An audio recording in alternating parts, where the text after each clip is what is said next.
With.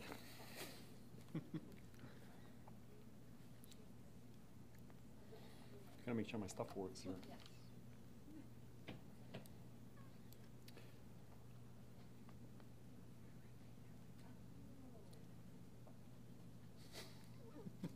We're introducing you. You are? Yeah. Okay. They've all been in the office, and I say, they're like, who's this? I'm like, that's Bob, my roommate. Yeah. So now they know who Bob, my roommate Oh. is. So when we record this, are we recording just the slides, or is it a camera feed? That was my other question. Is it both?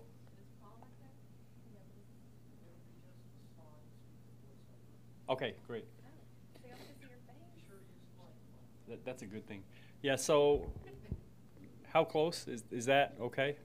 That's good? Okay. All right, so I'm Bob Evans. I'm a nurse director for the cath lab and EP and a few other places that people don't usually look at. Background is I've worked at Mass General for the last 10 years prior to coming to Erlanger in the EP lab, and had the privilege of working with some great physicians and nurses with pacemaker implants, and I'm delighted to be here helping to grow the EP program here, along with the new innovations that we have for the Heart and Lung Institute with the cath lab and the hybrid room. So very exciting opportunity here. This talk will be about pacemakers and pacing, which is probably what I know most about. Topics that I will cover. There's just an overview of pacemakers and ICDs, pacemaker implantation, how we put them in and where we put them in, the lead types, different components to the lead. They're actually fairly complex pieces of equipment just on themselves, even though they just see this little skinny wire. Difference between pacemakers and ICDs. I'll cover biventricular pacing and why that is different to the other two. Some pacing modes, so that's all of those codes that everybody gets confused with because they're just a bunch of letters. And then lead and sensing pacing thresholds, how to check those and what those numbers mean. And then some nursing considerations for potential complications. And then I'll finish up with just some of the future developments which we're actually already seeing here at Erlanger, which I think is a great thing. So to begin, this is where we started. This was 1882, and I always like to have a little bit of historical background to this because sometimes I think we forget where we've been and where we're going to and how different some of these things really are now and how technologically advanced they are because we take them for granted at this point. But basically what you're looking at, to get this to work here, this was the first EKG recording systems. So you can imagine coming in to get your EKG done, putting your foot in a bucket of saline and your hand in a bucket of saline and sitting there quietly while we recorded EKGs. And a gentleman called, I think it was Wilhelm Eindhoven, and these were the first tracings that he got. This tracing here was actually the first recording that I could find, and this was a patient that came into a hospital with an open chest wound, and some enterprising physician decided to put electrodes on there and record the activity before the patient expired, and that's what they found. And then Galvani first introduced the concepts of electricity in cardiac and muscle by stimulating frogs' legs, and the principles of why your heart beats were some of the developments that came from this basic science to begin with. You want to see the first pacemaker? A little cumbersome. Take you a little while to get around with it. It's a big push machine with a giant battery, external. Everything was external except for the leads. And then the first wearable devices look kind of similar to some of the devices that we have now, just a little bigger, but you can see where the leads are coming in here. And then this was the first implantable device. What I should have done was put a picture of a kiwi shoe polish next to this, because that was actually what they used for the first template for the casing for it, so it was about the same size as it. So you can imagine how big these things were. Often implanted in the abdomen initially. This is where we've gone now. You can see they're much smaller. These are ICDs down here. And everything from these encased units, which are no longer made, to the typical titanium framed models now. If you look at this, this is the internal works of these pacemakers. A good half of it is battery. This is the circuitry. They have accelerometers in here so they can sense thoracic impedance changes and movement, and that gives you the basis for some of the modes that will respond physiologically to what the person is doing. This up at the top, these are the headers. These are where the leads actually fit into the device. So just a quick review of the conduction system, because pacemakers are obviously, they're implanted because the conduction system is no longer working correctly. This very simple diagram here just shows you where the SA node is up in the right atrium and the right upper portion of it, with the atrial tracts coming down to the AV node, and this is a Bachmann's bundle that connects to the left and right atrium. The His bundle runs down through this septal area and onto the left and right bundle branches. Obviously, any kind of conduction disease in any of these areas will produce different electrograms to those of a sinus rhythm. Typically, we'll start in the SA node, be conducted down through the AV node. So this electrical activity is represented by a P wave. The conduction through the AV node and into the ventricle is the PR interval, and then the depolarization for the ventricles would be the QRS. Pacemaker indications. These are class 1, class 2 indications, which means that they're definitely indicated and backed up by multiple studies over many, many years at this point. And sinus node dysfunction is obviously when the sinus node, we can just go back, sinus node stops working, the electrical signals stop coming from here, the AV node or further down takes over, and you end up with junctional rhythms or slower. So instead of a rate of 60 to 100, you're looking at 60 and below. Acquired AV blocks in adults. Sorry, I'm going to bounce back and forth here. So essentially, anytime this AV node begins to not function, so that the electrical activity from the top of the heart cannot be translated down into the bottom of the heart. The next one I thought was chronic bifascicular block. So we're talking about left and right bundle branch blocks here, where parts of that lower part of the conduction system, probably should have just put those two together. So the block would be in one of these areas down here, and in that case the conduction has to then travel all the way around and onto the other side, so you'd see a left and right bundle branch block there. One of the issues with this, especially if you're putting any kind of leads into this area, if you're involved in putting Swan-Ganz in, for example, or if we're putting pacemakers in, if you start out with a left bundle branch block and then you bang the right bundle branch, there's a pretty good chance that you're going to be in complete heart block before you get your pacemaker in. So it's just something to be aware of if you're ever involved in those procedures, is that if you see patients come in with a left bundle branch block and you know you're going to be putting even a central line in that goes in too far, has the potential to cause complete heart block, and to just be ready to treat that. Post-acute MI. The SA node, the major blood supply for this is from the RCA. So if the right coronary patients come in, they've had a heart attack in this area, there's no blood supply in that area. Again, you're going to start to see conduction defects involving the SA node and the AV node. They're typically the patients that we end up having to put a temporary wire in before we can do any interventions. And certainly on the units, if you see somebody coming in with RV infarct, the first thing I would be thinking about is how am I going to pace that patient? There's some of these other symptoms, the cardiac transplant patients, the native conduction and the innovation for the heart is not that person's conduction, so almost always they end up with a pacemaker. Lots of congenital heart conditions will affect the conduction system. Pacing to terminate tachycardia. Some of the tachycardias involve the circuits right around the AV node, and there are pacemakers that can pace that area and break that cycle. Lead placement, let's go a little quicker. So typically left or right subclavian area, they can be put in the abdomen. The leads are going through a venous system, so subclavian access, cephalic access, and then threaded down through the superior vena cava and down into the ventricles. The lead components, as I was saying earlier, these things are actually pretty complex. There's a unipolar and bipolar leads. And all that means is that some of these leads will pace using a single circuit that involves the pacemaker itself. The thing to be aware of with that is that there's one coil of wire, one layer of insulation.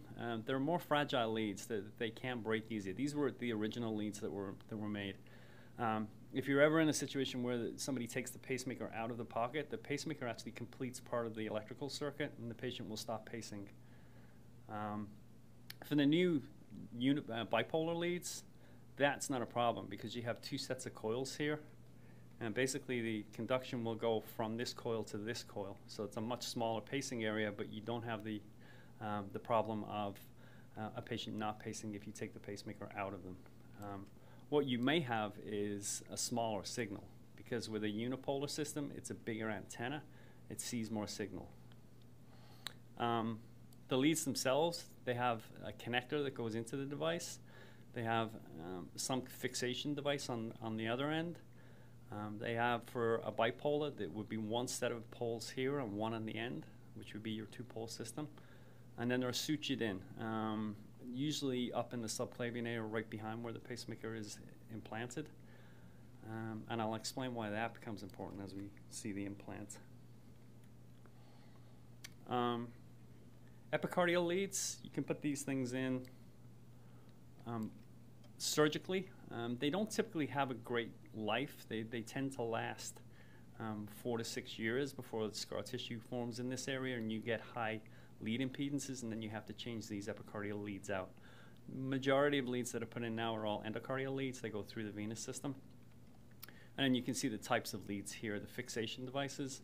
Tined are these soft little anchors that attach into the trabeculae and the ventricle and prevent this from moving around. And then these are active fixed leads. It's an active helix that is screwed into the myocardium. Much more stable, certainly for active people, but also with a higher risk of perforation. So there is some choice about which lead you would put in. Very old, frail patients that maybe need a single lead, you may just go with a tined lead to reduce the risk of perforation. Anybody who's going to need it for a much longer period of time will probably go with the helix. And again, this just illustrates where they are. So this is an active fixed lead going into the atrium. It's screwed into this septal wall. Sometimes you'll see them as a J coming around here and actually screwed into this free wall of the atrium. There's a higher risk of perforation with that. And then this is a passive fixed lead with the tines, and this would sit into the trabeculae here, and this is in the lower part of the right ventricle. Biventricular pacing. This adds another lead and another kind of layer of complexity to how you can program these things. So in the traditional pacemaker, you can see the device here. You see this is the right atrial lead. It goes down and curls up, and it's attached into the upper part of the atrium here. This is actually an ICD. You can see the shocking coil down here. So this is down into the right ventricle. The third lead, which is hard to see on here, but you can maybe just trace it there, sits in this is a lateral branch of the coronary sinus. Coronary sinus is the vein that drains venous blood from the heart back into the right atrium. And we can use that to implant a lead that will pace the left side of the heart without actually putting any hardware into the chambers of the left side. What are the advantages of that? This is, I think for me, one of the most fascinating parts of pacing is that your ability to treat advanced heart failure just with pacing. Resynchronization therapy helps to rebalance the heart, I describe it as. So in normal conduction, the electrical activity runs down through the septum and then out to each of the Purkinje fibers and bundle branches in the left and right ventricle. And it's a very symmetrical and organized conduction system. Once you start to get conduction disease, or if you get infarcts in these areas, this conduction system no longer is able to do that. It tends to be blocked either one side or the other, or areas of infarct simply don't contract anymore. It makes the heart very asynchronous, and it makes it much more difficult for the heart to pump efficiently. And that's where you see ejection fractions start to fall.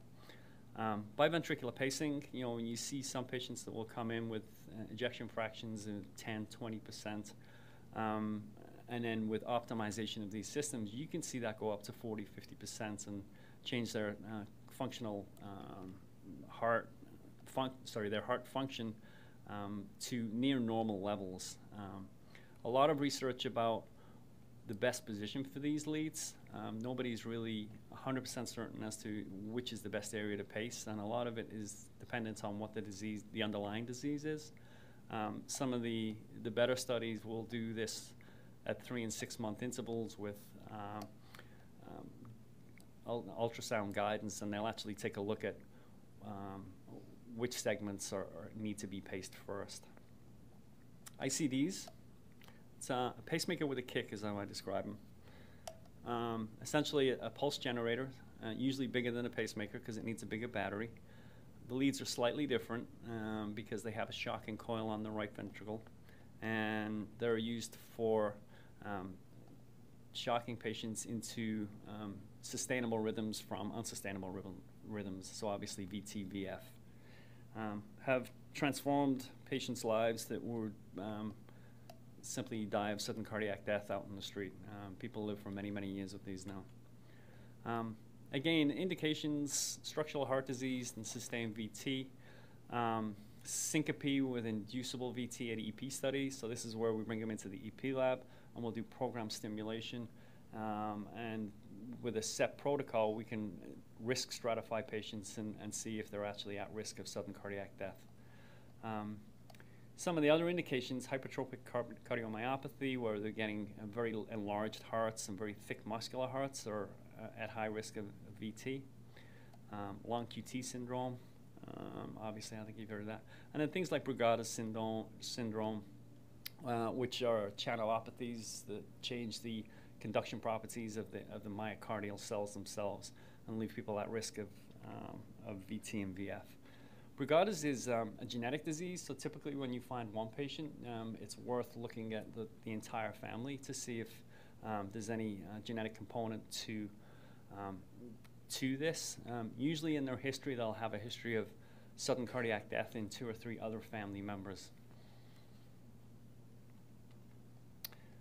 And again, just a little closer look at the ICD leads. These are the shocking coils. This is an old picture. Most of the leads that are put in now are a single shocking coil. The reason for that is that most patients will be defibrillated with just a single coil now instead of using both. And if you have to explant these, it's much easier with a single coil rather than a dual.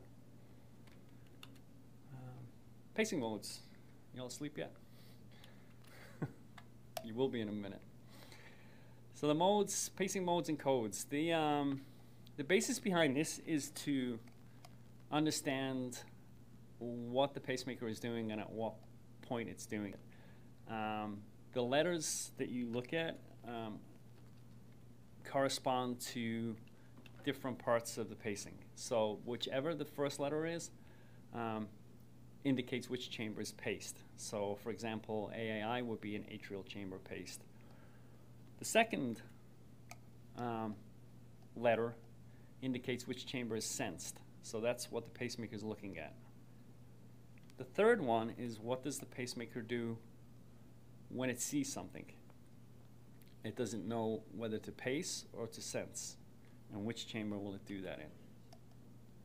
So in this example, with AAI pacing, you have the chamber that is paced is the atrium, the chamber that is sensed is the atrium, and the response to sensing is to inhibit. So if you're looking at the EKG along the bottom here, you can see this is a sinus rhythm, P wave, QRS, P wave, QRS. Then you see a pacing spike and an inverted P wave, which indicates that this is a paced P wave. and then a normal QRS afterwards. So the conduction through the AV node is normal. You can see here you have a fusion beat. So this is a normal P wave, and it's got a pacing spike right through it. So this is trying to pace at the same time that the atrium is contracting.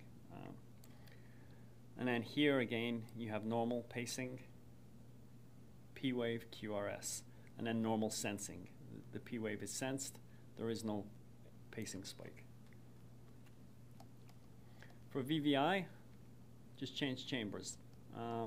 This is the ventricular pacing, ventricular sensing, and inhibit if it sees anything. So again, you see a normal sinus rhythm. We see no conduction here. We see a spike. We see a wide complex QRS, which indicates ventricular pacing. The same here. And then we see it's probably a fusion beat here, and then back to pacing.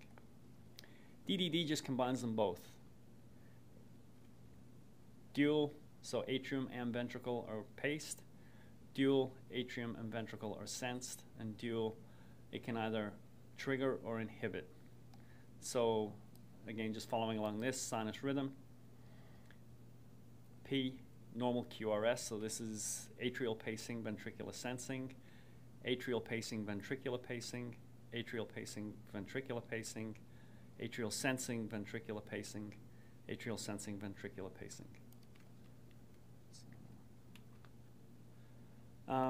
Sensitivity and pacing thresholds. I know with temporary wires that you may often see, and certainly we do this at Implant for pacemakers as well. It's the exact same process. Is how do you know that a pacemaker is seeing electrical activity, and how do you know it's capturing electrical activity? So for sensing is the pacemaker's ability to sense a patient's intrinsic rhythm, and the number represents the minimum size in millivolts that the signal will be detected. And it's a little counterintuitive. The higher the sensitivity, the less likely the pacemaker will be able to see the patient's rhythm. It's usually described, I think this next slide is a little better, if you think of it as a fence. So the higher the fence, the less you're going to see. The higher the numbers, the less you will see. The lower the numbers, the lower the fence, the more you will see.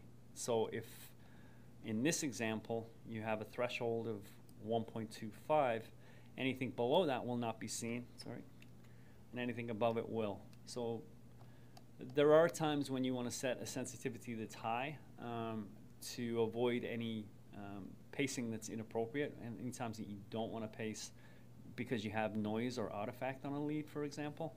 And there are times when you want to have it very sensitive. If you have very small sensing waves, then you need to drop that sensitivity down so the pacemaker can actually see the normal electrical activity. Pacing thresholds is the amount of energy that's needed to capture the myocardium so it will beat. So again, if you look at the electrogram here, you're looking at a pacing spike, a wide QRS, it indicates a ventricular pace. Pacing spike, wide QRS. Pacing spike, nothing. Pacing spike, nothing. So this indicates that here there is a pacing event and there's no electrical capture after it.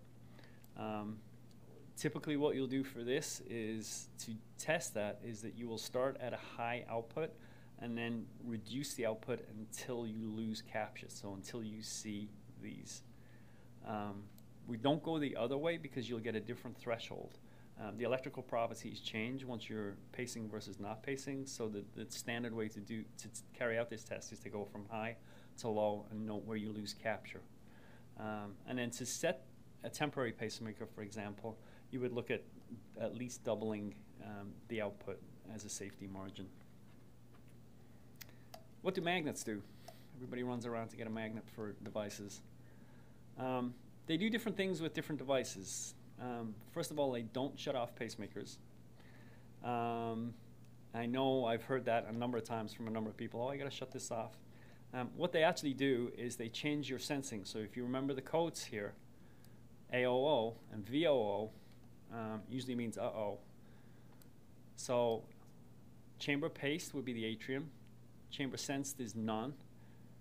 and the reaction to it is none. So what you're going to do is have a fixed pacing rate for either the atrium or the ventricle, depending on where you are. Sometimes that's a good thing when you don't want to, you don't want anything else to happen, and you just want to overdrive the heart itself. But you have to be careful with these VOO modes, is that the heart is still going to beat on its own. It does have the risk of inducing R on T and VT and VF.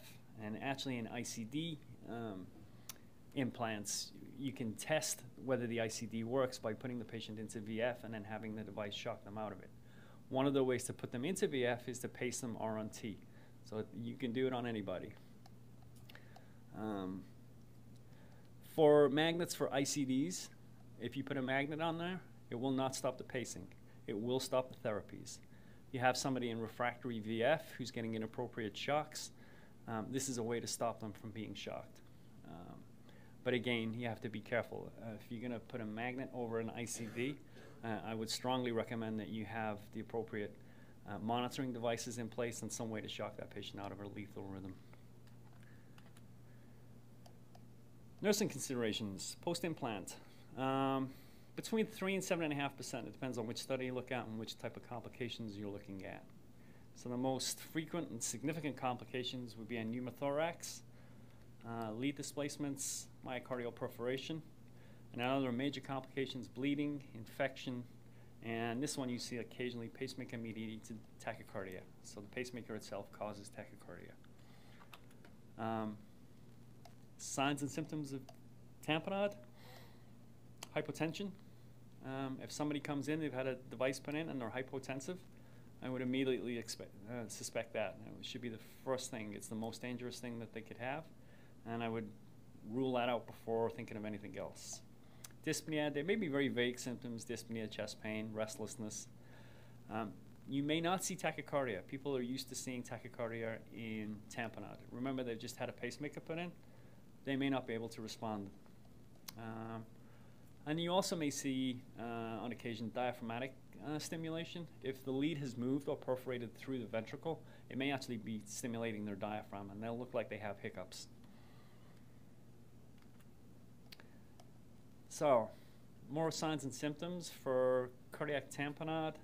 The vital signs, if you look at the blood pressure with the narrowing pulse pressure, so the systolic and diastolic are meeting together, and typically patients don't feel well, and they'll tell you. Chest x-ray, enlarged cardiac silhouette. Oh, excuse me. I'm going to throw this out.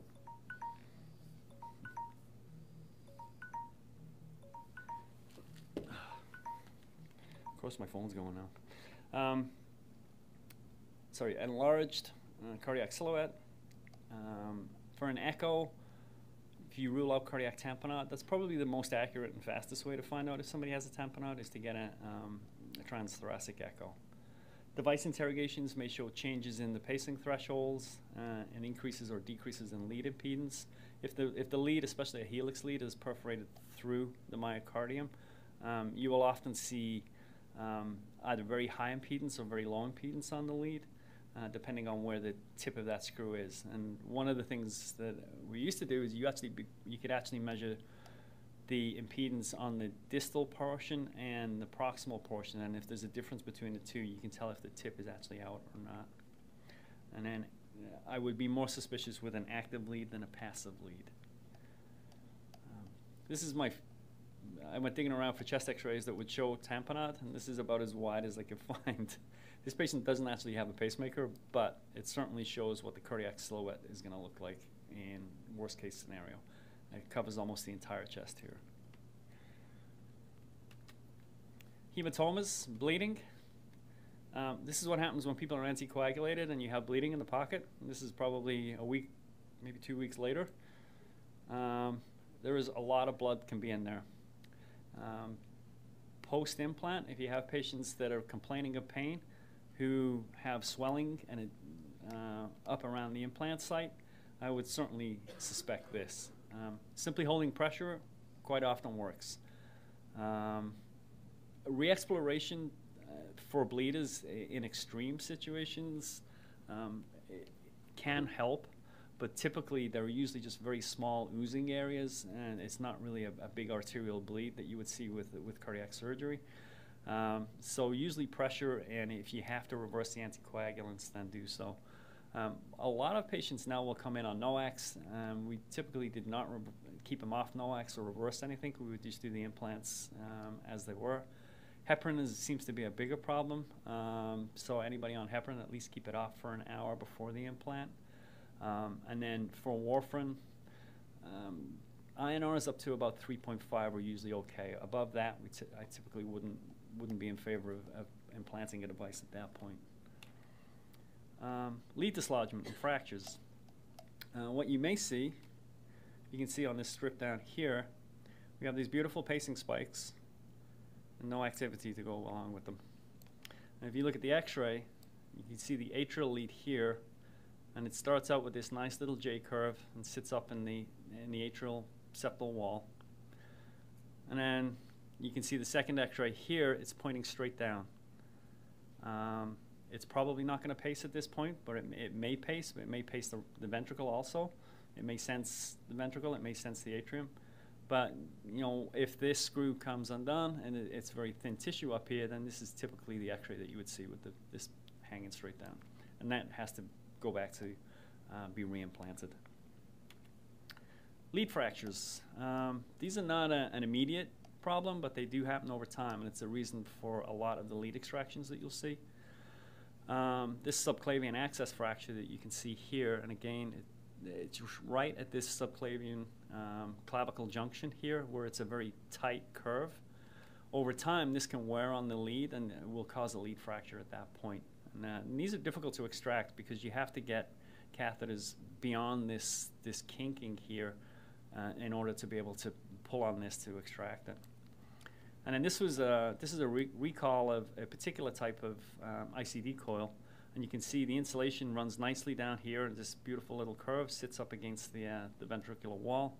And then there's a little thin line here where this is the actual pacing wire that's completely externalized from the insulation. And these all had to be and are still being extracted and replaced. New developments. This is one of my favorite things here. Sub-Q ICDs, we've seen lots of these here. So these are ICDs that don't go into the vascular space. They're all subcuticular, implanted just underneath your armpit with a lead that runs along the left sternal border. And what this picture does also show is there's another little device here, which I'll show in a second. So pacing and sensing from here, the sub-Q ICDs are not designed to pace the heart. They are designed to rescue shock the patient and provide very minimal pacing post-shock. But they do rescue patients for a subset of people that either do not want anything in there or have had chronic infections. And I think you'll see more of them as these become more prevalent. And we implanted our first one here a couple of weeks ago. It's a leadless pacemaker. This is how big it is. It's about as big as a vitamin pill. There are two types on the market. One of them doesn't seem to have been catching on quite as much. The more prevalent one I've seen is this Micra. And the fixation for this are 4 titanium tines that simply hook into the trabeculi in the cardiac muscle. And then under fluoro, what you observe is these tines will flex as the heart beats. So you pull on it a little bit and you see these tines flex to make sure that it's in place, and then chest x-rays afterwards to confirm implant. The other type has actually a helix and is screwed into the septal wall. I think the first one that we implanted here with the Micra, the projected battery life for that was 14 years. They use very little energy,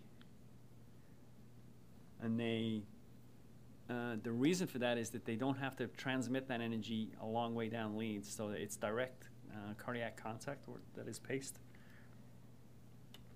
does it sit inside the ventricle? Yes. So what if the battery dies? Leave it there. And put another one in? Yep.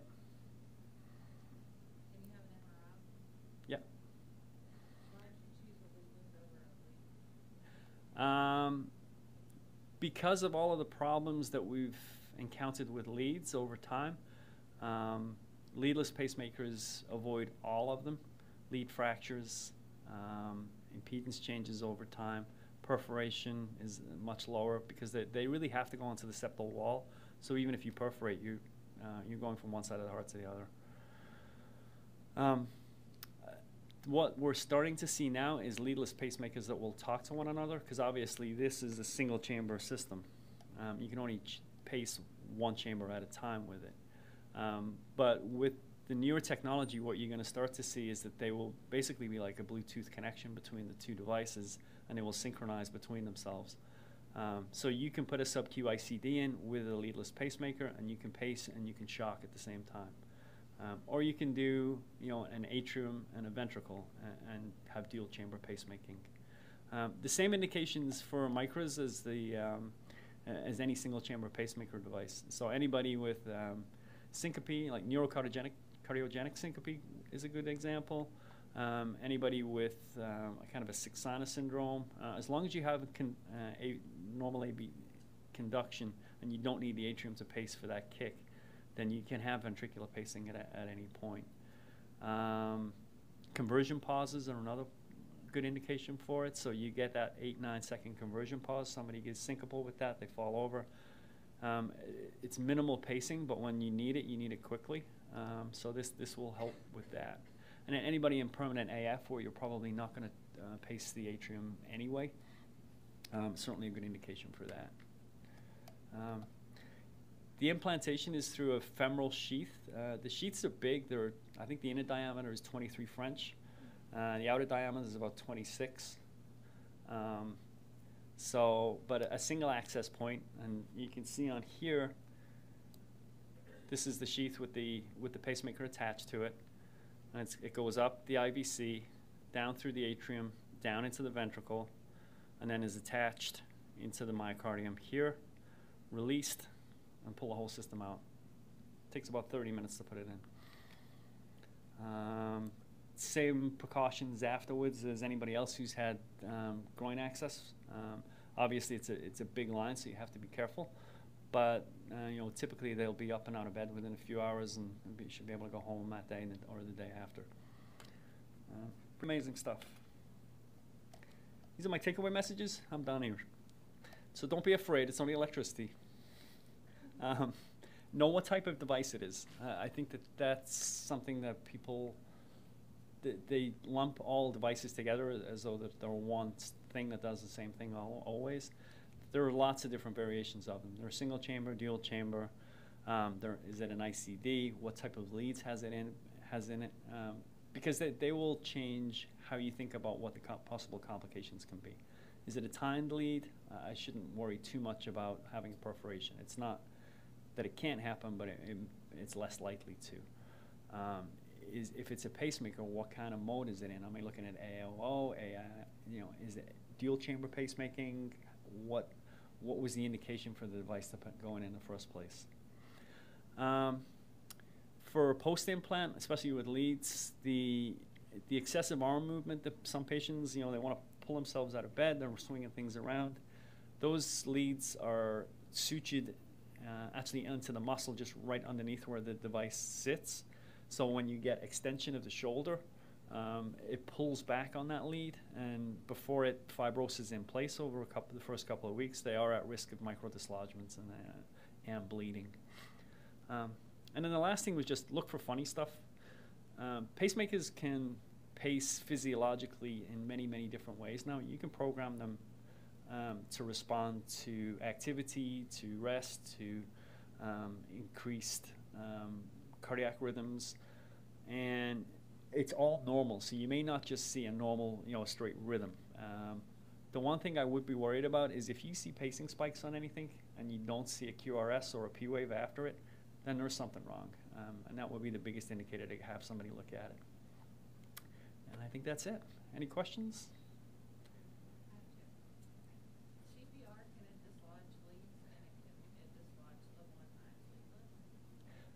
leadless? Sorry, can you just repeat that question? I don't. So if you do CPR on a patient. CPR for the patient? Yeah, if you do CPR on a patient that has a Okay, so the question is, if you do CPR on a patient, can you dislodge leads and can you dislodge the micro? The short answer is yes. Have I seen it happen very often? Almost never. Once those leads are put in place, especially the helix leads, they're actually very difficult to extract. They fibrose in over time, and typically any time a lead has been in for more than a year, you would need a laser lead extraction to take the thing out. The micros have not been around long enough. I don't think there's any studies that show what the effects of CPR are on them yet. I can tell you from experience, I haven't seen them move. I would imagine it can happen. I don't think it would be very likely. Anything else? All right, thank you for your time.